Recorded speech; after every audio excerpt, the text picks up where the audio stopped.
Back here on the Just in the nick of Sports time. Just in the nick of time. The laptop said, good night. And we'll Good see night, you tomorrow. You guys just can't be trusted with anything. I'm No. sorry. My wife. Good night. I'm Yeah, sitting what do over we here have? going, you guys have 15 seconds. And then you're like, my computer died. And Michelle's like, I got you. And all of a sudden it's like, Teamwork.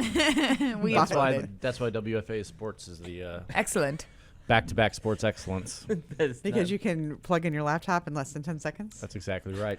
Time is of the essence. Yeah, it was And questionable. Speaking of time, we've got what, like 5 minutes left? Yeah. So Less let's than get that to, now because we've been talking about all this. all right, let's get to TCU football. And because I can't see anything on my computer screen, one of you can lead the way here. Yeah, we can. But what do we got coming up this weekend? Big game. Yep.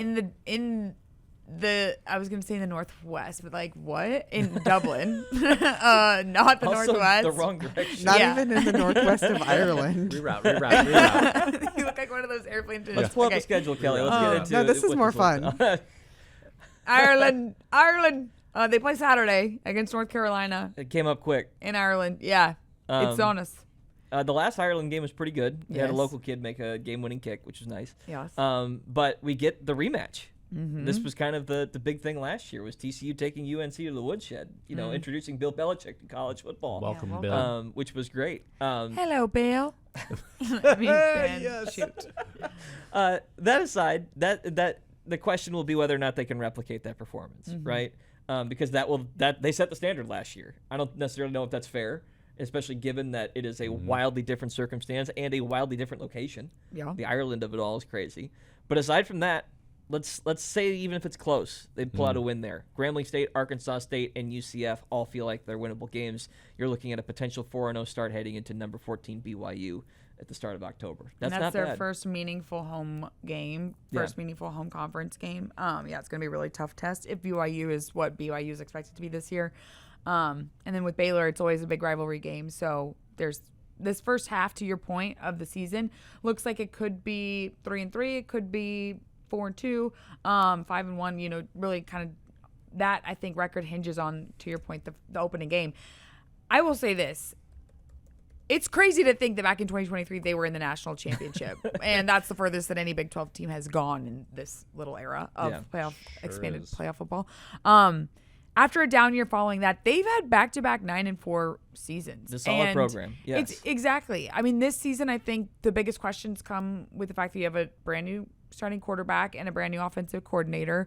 But I think there's this idea that in the Big 12 you have Texas Tech, BYU, Houston because they were ranked in the top 25, and probably Utah as the top guys or the top teams in the league. And then, you know, Arizona State's a question mark because they've had some postseason success. Yeah.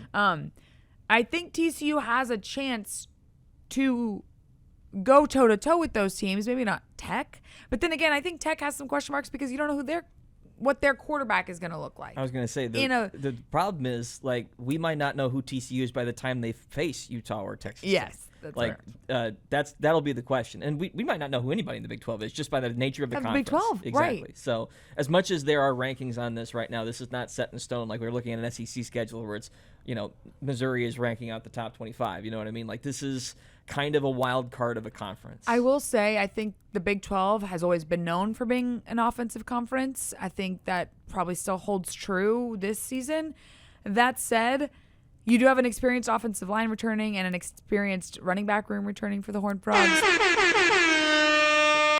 That should play into their favor in a highly competitive offensive conference. Yeah. Yeah, I mean, I look at the schedule, and if they were a big dog in the conference, I'd be like, oh, that's An easy schedule. a 5-1, 6-0 start. But we just don't know what this TCU team's going to Yeah. look like, and they lost their starting quarterback, their star quarterback, to the reigning champions.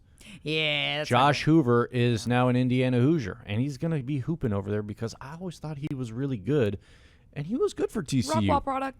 Yeah, solid. Shout out. And listen, he's going to get a great opportunity over there Yeah, in that's awesome. Bloomington. Cool for him, good to see, but it does mean there's major questions for TCU because he had been, I think a 3-year starter for the Horned Frogs. It'll been at least 2 years. I think it was 3. Yeah. But, yeah, he losing that is hard to, just replaced. But that is the task of college football now. Yes. You're going to have turnover. Transfer portal is real. And so now let's see how this school out in Fort Worth can go stack up in the transfer portal era and try to, bring in somebody to right the ship. And I don't know. I've got questions about the program still as a whole kind of moving forward. I don't know if, there's going to be change on the future, but this is a big year where they need to kind of either take a step or maybe think about some change, because you're right. They peaked a few years ago and they haven't really even sniffed, anything positive or memorable. I think is the memorable point. is a Yes. good way of saying it since then. So we'll see what the Horned Frogs got in store for us. We're excited for the college football season. That game is what, Saturday? Rapidly approaching. Yes, Saturday Saturday morning. 29th. Crazy. Already Rise and Tuesday. shine, kegs and eggs on an August 29th.